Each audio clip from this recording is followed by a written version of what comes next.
Back to news. బీహార్లో assembly ఎన్నికల polling కొనసాగుతోంది. ఓటర్లు పోలింగ్ బూత్లకు సంబంధించి క్యూ కడుతున్నారు. ఓటు హక్కును వినియోగించుకుంటున్నారు. అయితే ఇప్పుడు తొలి దశలో 18 జిల్లాల్లోని 121 అసెంబ్లీ స్థానాల్లో ఎన్నికలైతే జరుగుతున్నాయి. అయితే దీనికి సంబంధించి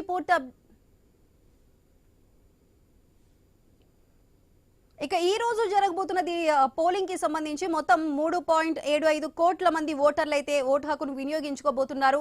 అయితే మొత్తంకి సంబంధించి ఈ 121 స్థానాల్లో కూడా ఇప్పుడు 1314 మంది అభ్యర్థులు అయితే పోటీ చేస్తున్నారు. ఈ తొలి దశ పోలింగ్ కి సంబంధించి మొత్తంగా పోలింగ్ కేంద్రాలు 45,341 పోలింగ్ కేంద్రాలను అయితే ఏర్పాటు చేశారు. ఇందులో 10.72 లక్షల మంది కొత్త ఓటర్లు ఉన్నట్లు తెలుస్తోంది. అయితే బీహార్ పోలింగ్ కి సంబంధించి పూర్తి సమాచారం మా ఇన్పుట్ ఎడిటర్ శ్రీకాంత్ అందిస్తారు. శ్రీకాంత్, చెప్పండి. మనం చూసుకున్నట్లయితే హోరాహోరీగా జాతీయ పార్టీలు కూడా వచ్చి బీహార్ లో హోరాహోరీ ప్రచారం అయితే నిర్వహించాయి. మరి ఈ రోజు తొలి దశ పోలింగ్ అయితే ప్రారంభం అయిపోయింది. అయితే సగం భవితవ్యం ఈ రోజు తేలబోతుంది. మరి దీనికి సంబంధించి పూర్తి అప్డేట్స్ ఏంటంటారు? Good morning. బీహార్ అసెంబ్లీ ఎన్నికల మొదటి దశ పోలింగ్ మొదలైంది. 18 జిల్లాల్లో 121 స్థానాలకు పోలింగ్ జరుగుతుంది. సాయంత్రం 5 గంటల వరకు ఈ పోలింగ్ జరగబోతోంది. మొత్తం 104 స్థానాలకు ప్రత్యక్షంగా పోటీ జరుగుతోంది. 17 స్థానాలకు త్రిముఖ పోటీ జరుగుతోంది. సో ఇట్లాంటి నేపథ్యంలో బీహార్ లో 243 స్థానాలకు 2 దశల్లో ఎన్నికలు జరగబోతున్నాయి. సో వీటి రిజల్ట్ మొత్తం కూడా 14వ తారీఖు రోజు రాబోతున్నాయి. అంటే మధ్యలో 2-3 రోజుల గ్యాప్. సో ఆ 2-3 రోజుల్లో తర్వాత 14వ తారీఖు రోజు ఈ రిజల్ట్ రాబోతోంది. సో ఆల్మోస్ట్ అక్కడక్కడ కొన్ని ప్రాంతాల్లో ఈవీఎంలు కూడా పనిచేయకపోవడంతో ఓటింగ్ కూడా అంతరాయం కలుగుతోంది. దర్భంగాలో అర్ధరాత్రి డబ్బులతో కూడా పట్టుబట్టే సందర్భాలు కూడా కనిపిస్తున్నాయి. సో ఈ అంశాలు కూడా ప్రధానంగా ఇప్పుడు బీహార్ ఎన్నికల్లో కీలక పాత్ర పోషిస్తున్నాయి.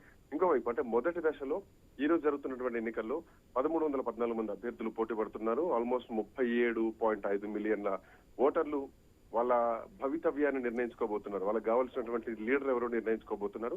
దీనికి సంబంధించి ఎన్నికల కమిషన్ ఇప్పటికే 45,341 పోలింగ్ బూతులు కూడా ఏర్పాటు చేసింది. సో మొదటి దశలో చూసుకుంటే కనుక ఒక 10 మాత్రం హాట్ సీట్లు ఉన్నాయి. సో ఈ 10 హాట్ సీట్లలో కీలకమైనటువంటి వ్యక్తులు ఉన్నారు. తేజస్వి యాదవ్ గానీ, తేజ్ ప్రతాప్ యాదవ్ గానీ, సామ్రాట్ చౌదరి గానీ, విజయ్ కుమార్ సిన్హా గానీ, వాళ్ళతో పాటు ఆనంద్ సింగ్ లాంటి కీలకమైనటువంటి ప్రముఖులు దీంట్లో ఉన్నారని చెప్పాలి. ఒక టగ్ ఆఫ్ వార్ మాత్రం ఉంది. అండ్ మోర్ ఓవర్ ఏంటంటే దీంట్లో ఒక 2 ఉప ముఖ్యమంత్రులతో సహా 18 మంది మంత్రులు కూడా ఇందులో ఈ హాట్ సీట్స్ లో ఉన్నారు. అంటే భద్రతా ప్రయోజనాల కోసం ఇప్పటికే 4 లక్షల కంటే ఎక్కువ మంది కూడా భద్రతా సిబ్బందిని కూడా మోహరించడం జరిగింది. మొదటి దశలో ఇందాక మనం మాట్లాడుకున్నట్టు 1314 మంది అభ్యర్థుల్లో ఎన్డీఏ నుంచి, జేడీయూ నుంచి 57 మంది ఉంటే గనక బీజేపీ నుంచి 48 మంది, ఎల్జేపీ నుంచి 13 మంది, తో పాటు ఉపేంద్ర కుష్వానికి చెందినటువంటి ఆర్ఎల్ఓ నుంచి 2 పోటీలో ఉన్నారు. తో పాటు జితన్ రామ్ మాంఝీ నుంచి హెచ్ఎం నుంచి ఒక్కరు ఇక్కడ పోటీలో నిలపడం జరిగింది.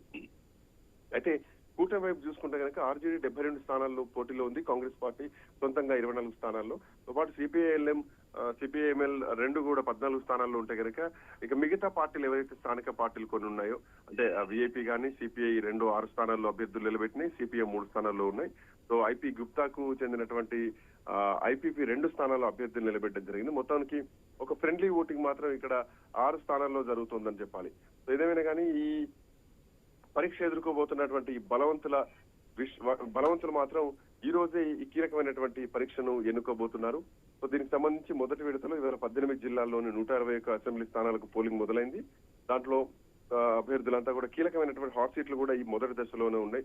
తేజస్వి యాదవ్ గానీ, తేజ్ ప్రతాప్ యాదవ్ గానీ, విజయ్ కుమార్ సిన్హా గానీ, సామ్రాట్ గానీ, ఇలాంటి ప్రముఖులంతా కూడా ఈ రోజే పోలింగ్ లో ఉన్నారు. సో వీళ్ళ భవితవ్యం ఏంటి అన్నది కూడా కొంత ఇంట్రెస్టింగ్ ఫ్యాక్టర్ మాత్రం కనిపిస్తోంది.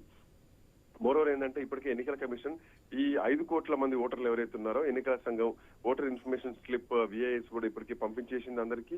ర్యాంపులు కానీ, డ్రింకింగ్ వాటర్స్ కానీ, టాయిలెట్స్ కానీ, లేదంటే షెడ్, సైన్ లాంగ్వేజెస్ కూడా ఏర్పాట్లు చేయడం జరిగింది. వీల్ చైర్లు కూడా అందుబాటులో పెట్టింది ఎవరైతే ఏజ్డ్ వాళ్ళు ఉంటారో.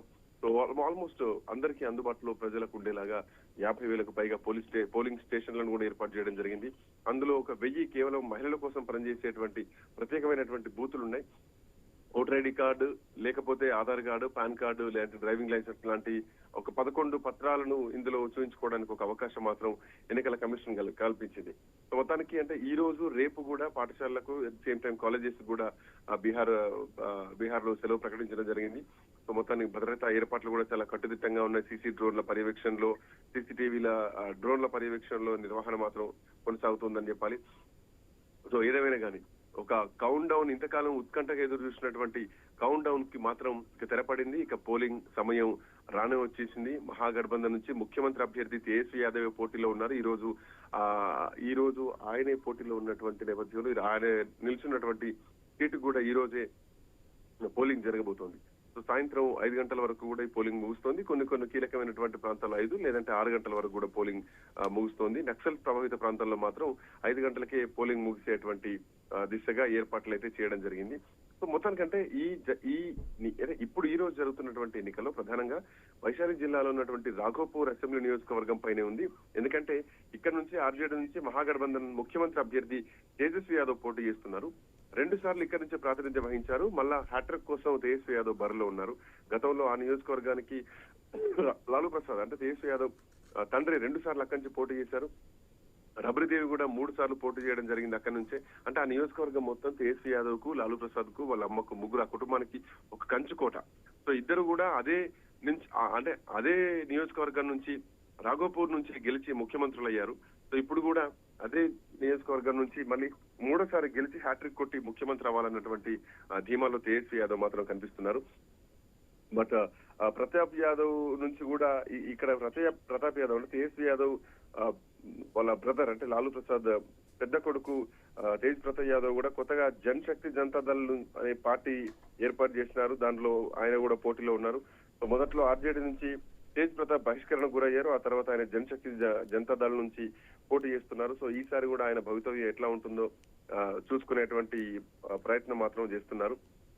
సో ఏదేమైనా కానీ మొత్తానికి 1314 మంది అభ్యర్థులు అదృష్టాన్ని ఇవాళ పరీక్షించుకోబోతున్నారు. 3,75,00,000 మంది ఓటర్లు ఇవాళ ఓటు హక్కు వినియోగించుకోబోతున్నారు.